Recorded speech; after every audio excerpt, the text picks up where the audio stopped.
Hai, Assalamualaikum warahmatullahi wabarakatuh. Bertemu lagi di channel YouTube sederhana saya ini. Jadi untuk kesempatan kali ini saya akan membahas tentang soal P3K untuk guru PAI dan ini merupakan bagian ketiga. Nah, bagi teman-teman yang belum sempat melihat bagian 1 dan 2-nya, saya sarankan silakan cross check di channel YouTube saya ini. Oke, jadi untuk video kali ini ada beberapa catatan. Sebenarnya catatannya sama dengan bagian yang 1, 2. Nah, di sini catatan yang pertama itu adalah soal terdiri dari 5 pedagogi dan 10 mata pelajaran PAI tentunya. Kemudian catatan yang kedua adalah soal diambil dari beberapa referensi.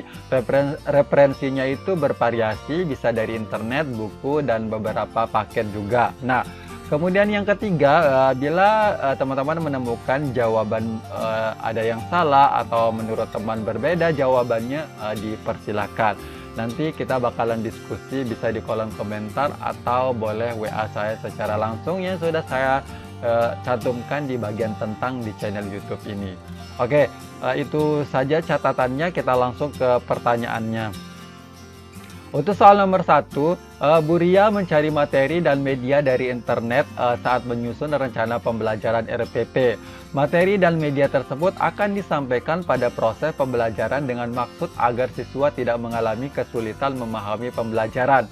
Langkah yang harus dilakukan oleh Bu Ria saat memilih materi pembelajaran. Yang A adalah mengidentifikasi aspek-aspek yang terdapat dalam kompetensi inti, kemudian ada kompetensi dasarnya dan ada indikatornya. Nah, yang B-nya adalah menganalisis potensi peserta didik, relevansi dengan karakteristik daerah, dan struktur keilmuan. Sedangkan yang C adalah menyesuaikan dengan tingkat perkembangan fisik, intelektual, emosional, sosial, dan spiritual didik. Nah, sedangkan yang D adalah memilih kebermanfaatan bagi peserta didik, yaitu aktualitas, kedalaman, dan keluasan materi pembelajaran.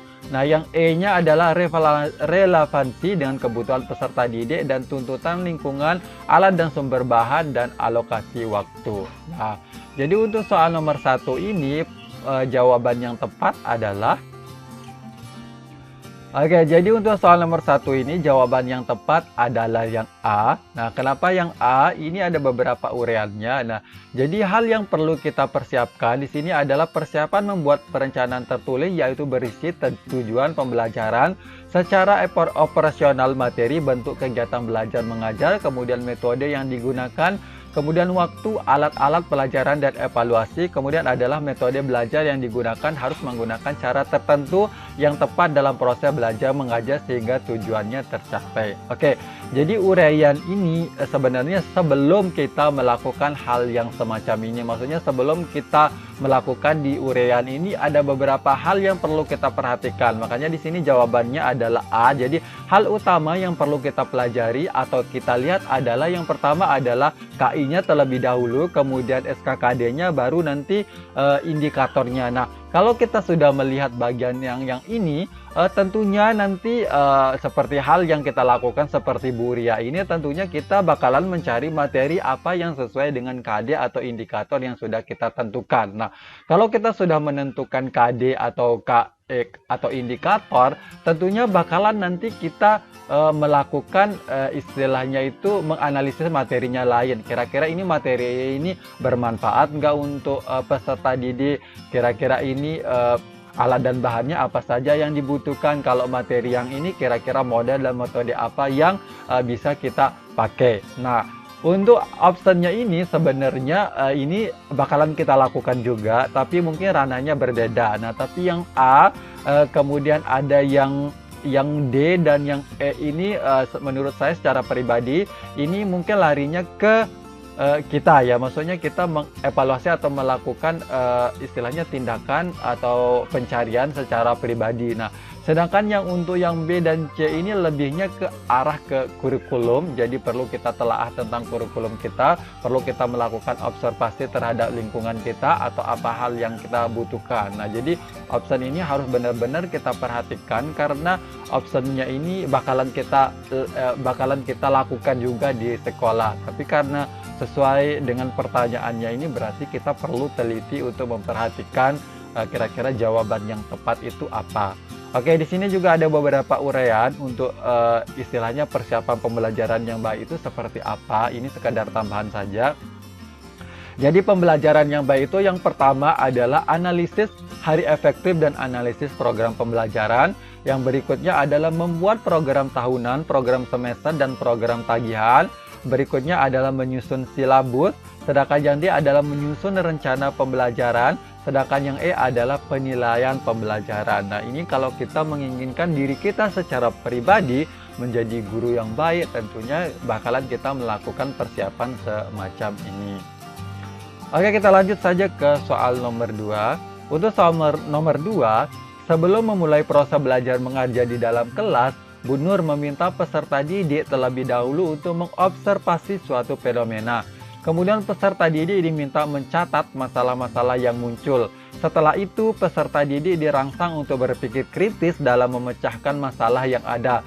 Sementara itu, Bu Nur mengarahkan peserta didik untuk bertanya, membuktikan asumsi dan mendengarkan pendapat yang berbeda dari mereka atau siswa. Kegiatan yang dilakukan Bu Nur tersebut mengisyaratkan implementasi model pembelajaran A. Inquiry learning, sedangkan yang B adalah problem based learning, sedangkan yang C adalah project based learning, yang D adalah discovery learning. Nah, untuk soal nomor 2 ini kira-kira jawaban yang tepat adalah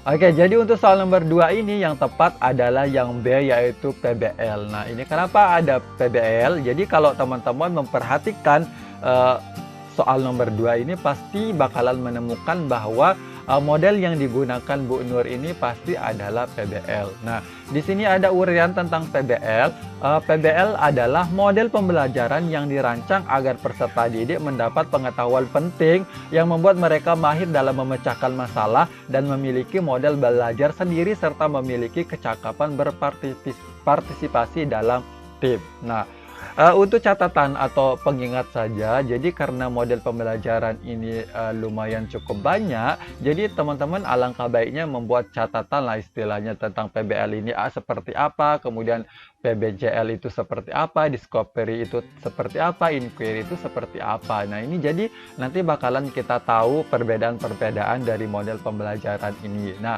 dan tentunya di setiap model pembelajaran ini memiliki alur atau langkah atau sintak. Nah, sintaknya ini juga perlu kita perhatikan karena biasanya pada saat ada soal tentang pedagogik itu kadang yang ditanyakan itu di bagian pertengahan dari sintak, atau kadang yang ditanyakan adalah di awal sintak kita harus ngapain, bakalan di akhir sintaknya itu bakalan kita ngapain. Nah, ini tambahan uraian tentang sintak dari PBL. Nah, sintak di PBL itu ada 5 modelnya atau 5 langkahnya. Jadi yang pertama adalah orientasi siswa pada masalah. Kemudian yang kedua adalah mengorganisasi siswa untuk belajar. Sedangkan yang 3 adalah membimbing penyelidikan individual maupun kelompok. Sedangkan yang 4 ini adalah mengembangkan dan menyajikan hasil. Nah, yang kelima ini adalah menganalisis dan mengevaluasi proses pemecahan masalah. Oke, kita lanjut ke soal nomor 3. Untuk menguasai kompetensi pedagogik, seorang guru PAI harus dapat menguasai teori belajar dan prinsip pembelajaran yang efektif. Nah, pernyataan berikut terkait dengan manfaat bagi guru PAI dalam memahami teori belajar. A. Itu guru PAI harus mempercayai adanya keinginan dari masing-masing siswa untuk melaksanakan tujuan-tujuan yang bermakna bagi dirinya. Kemudian yang B adalah guru PAI melakukan pengulangan agar materi pelajaran dapat diingat dengan kuat oleh peserta didik. Sedangkan yang C-nya adalah guru PAI memulai pembelajaran dari apa yang menurut peserta didik hal yang biasa, hal yang sudah diketahui olehnya. Sedangkan yang D adalah guru PAI menempatkan dirinya sendiri sebagai suatu sumber yang fleksibel untuk dapat dimanfaatkan oleh kelompok. Sedangkan yang E adalah guru PAI akan mengetahui apa yang harus dilakukan sehingga peserta didik dapat belajar dengan optimal. Untuk soal nomor 3 ini, kira-kira jawaban yang tepat yang mana?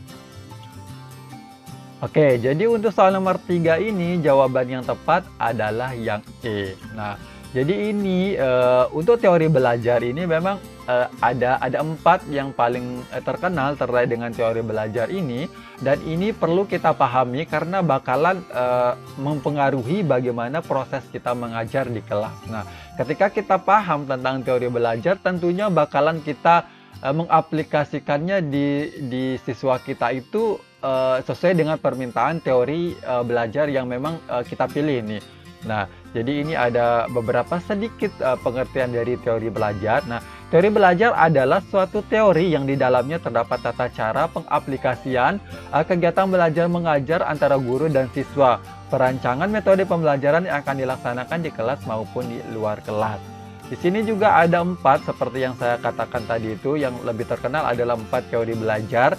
Yang pertama itu adalah kognitif, yang kedua adalah konstruktivistik, yang ketiga adalah behavioristik, dan yang terakhir adalah humanistik. Nah, jadi keempat teori belajar ini alangkah baiknya saya ingatkan lagi teman-teman untuk mencatat bagian-bagian terpenting dari teori ini supaya teman-teman bisa memahami atau bisa membedakan nanti ketika ada soal yang terkait dia dengan teori-teori tersebut, itu bisa teman-teman langsung jawab.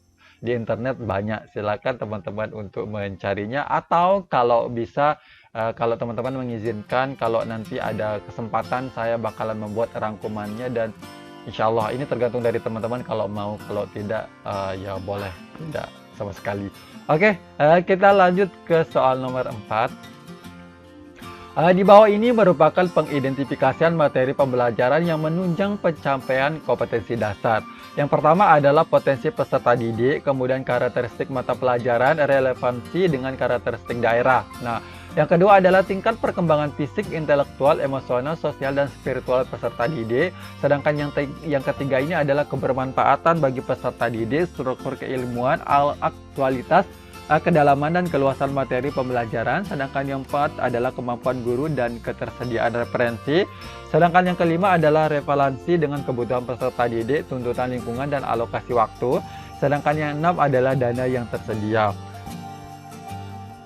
Dalam mengidentifikasi materi pembelajaran yang diampu, guru harus memperhatikan nomor berapa kira-kira.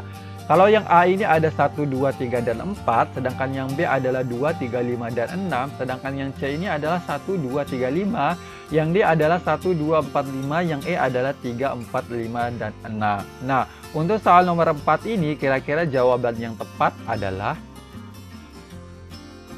oke, jadi untuk soal nomor 4 ini yang tepat adalah yang B, yaitu 2, 3, 5, dan 6. Oke, jadi di sini hal-hal yang harus dipertimbangkan dalam penentuan materi pembelajaran adalah, yang pertama adalah potensi peserta didik, yang kedua adalah relevansi dengan karakteristik daerah, yang ketiga adalah tingkat perkembangan fisik, intelektual, emosional, sosial, dan spiritual peserta didik.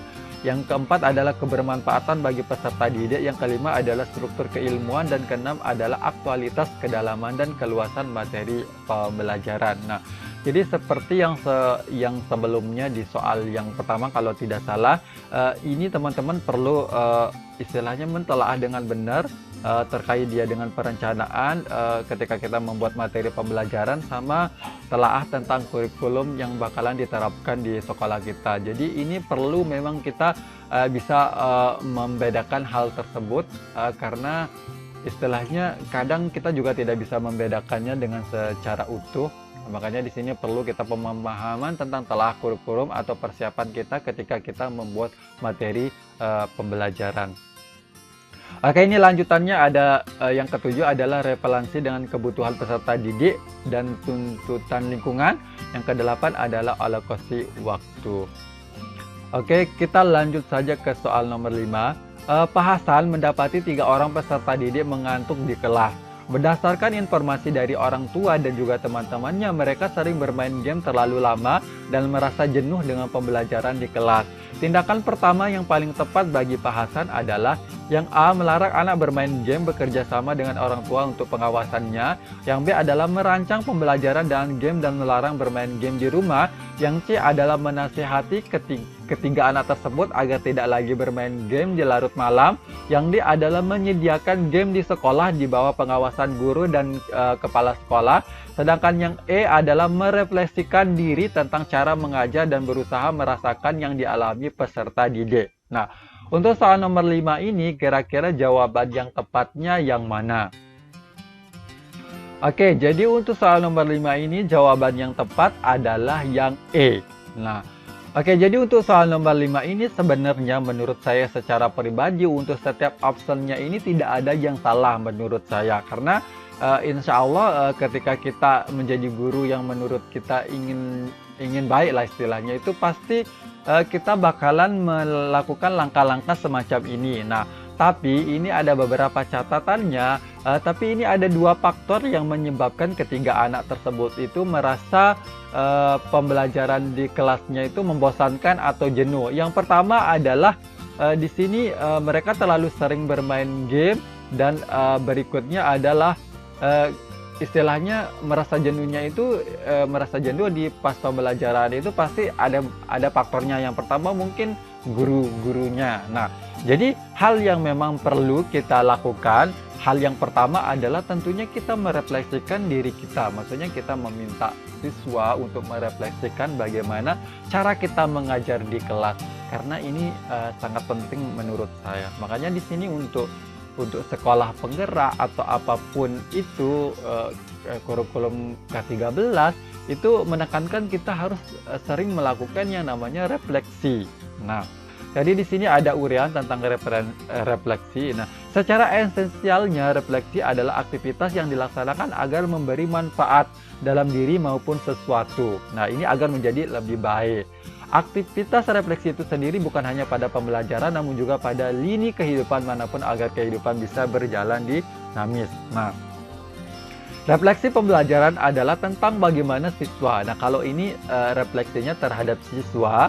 Nah, tapi penting juga sih guru merefleksikan dirinya itu, ya istilahnya kita meminta refleksinya ke anak gitu tentang bagaimana cara kita mengajar, bagaimana model yang sering kita pakai, apakah kita termasuk guru yang menyenangkan, menjenuhkan, atau mengasihkan, dan lain-lain sebagainya.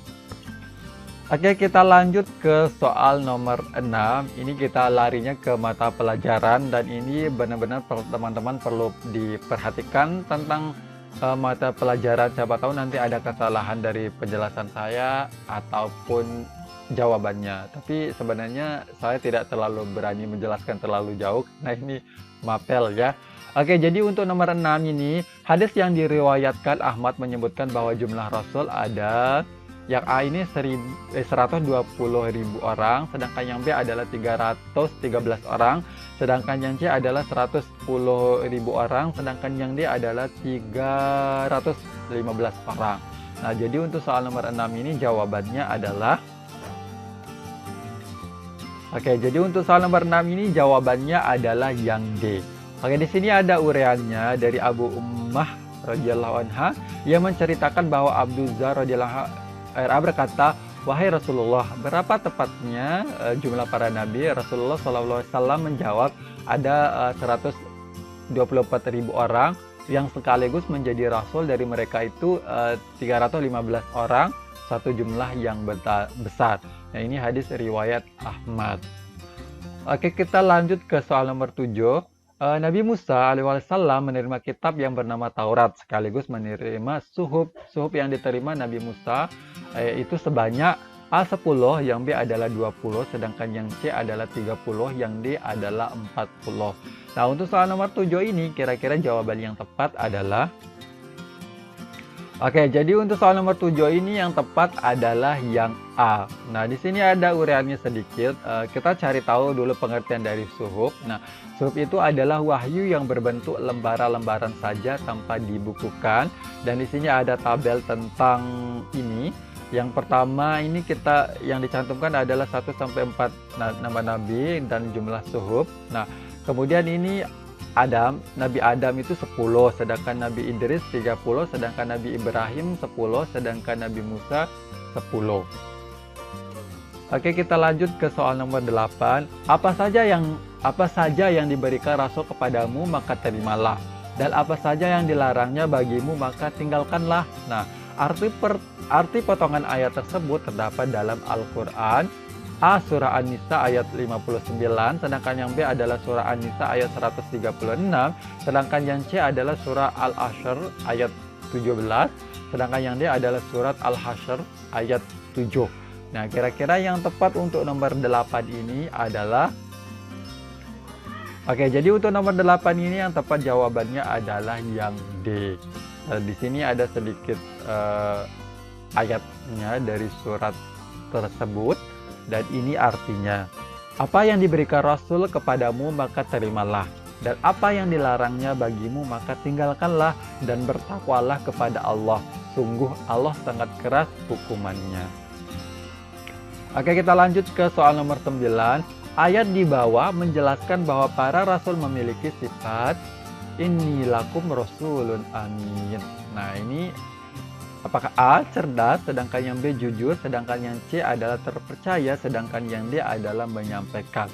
Untuk soal nomor 9 ini kira-kira jawaban yang tepat yang mana? Oke, jadi untuk soal nomor 9 ini pasti yang tepatnya adalah yang C. Nah, ini potongan ayat ini terdapat di surat Asy-Syu'ara ayat 107. Yang dimana artinya adalah sesungguhnya aku adalah seorang rasul kepercayaan yang diutus kepadamu. Oke, kita lanjut ke soal nomor 10. Makanan dan minuman yang boleh dikonsumsi apabila makanan tersebut halal dalam azat, kemudian cara memperolehnya dan memprosesnya. Sedangkan yang B adalah zat dan cara memprosesnya. Yang C adalah zat, cara memperolehnya dan cara menyembelihnya. Yang D adalah cara memperoleh dan cara memprosesnya. Nah, untuk soal nomor 10 ini jawaban yang tepat adalah... Oke, jadi untuk soal nomor 10 ini jawaban yang tepat adalah yang A. Di sini ada uraiannya. Berikut ada beberapa kriteria utama makanan halal menurut Islam. Jadi yang pertama tentunya adalah halal yang terkandung di dalamnya, zat yang terkandung di dalamnya. Sedangkan yang kedua adalah diperoleh dengan cara yang halal tentunya. Yang ketiga adalah diproses dengan cara yang halal. Yang berikutnya adalah disajikan dan disimpan dengan cara yang halal. Oke, kita lanjut ke soal 11. Semua hewan yang ada di laut hukumnya halal dimakan. Hal ini dijelaskan dalam Al-Quran surah A. Al-Baqarah ayat 86, sedangkan yang B adalah Al-Baqarah ayat 96, yang C adalah Al-Ma'idah ayat 86, sedangkan yang D adalah Al-Ma'idah ayat 96. Oke, jadi untuk soal nomor 11 ini jawaban yang tepat adalah... Oke, jadi yang tepat adalah yang D. Nah, di sini artinya adalah dihalalkan bagimu hewan buruan laut dan makanan yang berasal dari laut sebagai makanan yang lezat bagimu dan bagi orang-orang yang dalam perjalanan, dan diharamkan atasmu menangkap hewan darat selama kamu sedang ihram. Oke, kita lanjut ke soal nomor 12. Ayat di bawah menjelaskan tentang larangan wala ta'kulu amwalakum bainakum bil batil. Nah, yang A adalah memakan hewan dengan cara batil, sedangkan yang B adalah memakan harta sesama dengan jalan batil, yang C adalah memakan hewan buruan dengan jalan batil, sedangkan yang D adalah memakan harta riba. Untuk soal nomor 12 ini jawaban yang tepat adalah... Oke, jadi nomor 12 ini jawabannya adalah yang B. Dan ini terdapat dalam surat Al-Baqarah ayat 188. Dan ini artinya, dan janganlah sebagian kamu memakan harta sebagian yang lain di antara kamu dengan jalan yang batil. Dan janganlah kamu membawa urusan harta itu kepada hakim supaya kamu dapat memakan sebagian daripada harta benda orang lain itu dengan jalan berbuat dosa, padahal kamu mengetahui. Dan sekali lagi mohon maaf apabila nanti cara saya membaca Al-Qur'annya ada yang salah, mohon dimaafkan. Oke, kita lanjut ke soal nomor 13. Akhir-akhir ini sering terdengar terjadi bencana alam baik itu di Indonesia maupun di luar negeri. Bencana alam yang terjadi di Indonesia seperti gunung meletus, tsunami, tanah longsor, semua hal tersebut merupakan kehancuran sebagian dari alam semesta yang kita tempati ini. Kehancuran yang meliputi sebagian dari alam disebut A. Yaumul Barzah, sedangkan yang B ada Yaumul Ba'ad, sedangkan yang C adalah kiamat sugra, yang D adalah kiamat kubra. Untuk soal nomor 13 ini, pasti teman-teman udah tahu jawabannya adalah, ya benar, jadi jawabannya adalah yang C. Sini ada pengertiannya, kiamat sugra adalah kiamat kecil yang sering terjadi dalam kehidupan manusia, seperti kematian, kemudian banjir bandang, kemudian angin beliung, kemudian gunung meletus, gempa bumi, peperangan, kecelakaan kendaraan, hingga kekeringan yang kepanjangan. Oke, kita lanjut ke soal nomor 14. Menurut Quran surat Al-Imran ayat 77 bahwa orang-orang yang melanggar janji dan sumpah kepada Allah Subhanahu wa taala akan mendapat A. balasan yang setimpal, yang B adalah ampunan dari Allah Subhanahu wa taala, yang C adalah keringanan hukuman dari Allah Subhanahu wa taala, sedangkan yang D adalah azab yang pedih dari Allah Subhanahu wa taala di akhirat kelak. Untuk soal nomor 14 ini pasti teman-teman udah lihat uraiannya, ini saya agak lupa tadi memberikan di animasi. Nah, jadi untuk soal nomor 14 ini pasti jawaban yang tepat adalah yang D, yaitu azab yang pedih, di mana untuk Al-Imran ini artinya adalah sesungguhnya orang-orang yang memperjualbelikan janji Allah dan sumpah-sumpah mereka dengan harga murah, mereka itu tidak memperoleh bagian di akhirat. Allah tidak akan menyapa mereka, tidak akan memperhatikan mereka pada hari kiamat, dan tidak akan menyucikan mereka. Bagi mereka azab yang pedih. Oke, kita lanjut ke soal nomor 15, dan ini merupakan soal yang terakhir. Surah Al-Quran yang pertama kali diturunkan kepada Nabi Nabi Muhammad SAW adalah A. Surah Al-Fatihah, sedangkan yang B adalah surah Yasin, yang C adalah surah Al-Alaq, kemudian yang D adalah surah Al-Ikhlas. Jadi untuk soal nomor 15 ini pasti teman-teman udah tahu bahwa jawabannya yang benar adalah, ya, jadi jawabannya adalah yang C, yaitu surah Al-Alaq. Nah, jadi di sini uraiannya, Al-Quran pertama kali diturunkan di kota Mekah. Ayat Al-Qurannya pertama kali diturunkan kepada Nabi Muhammad SAW adalah surat Al-Alaq, yaitu ayat 1 sampai dengan 5. Nah, ini peristiwa turunnya itu surat Al-Alaq ayat 1 sampai 5 ini disebut dengan nuzul Quran, yang secara umum diperingati pada malam 17 Ramadan setiap tahunnya. Oke, terima kasih sudah menyempatkan diri untuk melihat video ini. Jadi kurang lebihnya mohon dimaafkan. Nanti maksudnya dalam segi saya membaca Al-Quran, kemudian dari segi saya membaca ini mohon dimaafkan. Jadi bagi teman-teman yang pengen menghubungi saya juga bisa lewat email, bisa juga lewat Facebook. Nah, tinggal teman-teman cari nama di Facebook saya. Oke, kurang lebihnya mohon dimaafkan. Kalau ada hal-hal yang perlu dikritik dan disarankan, saya persilakan. Wabillahi taufiq wal hidayah. Wassalamualaikum warahmatullahi wabarakatuh. Bye-bye.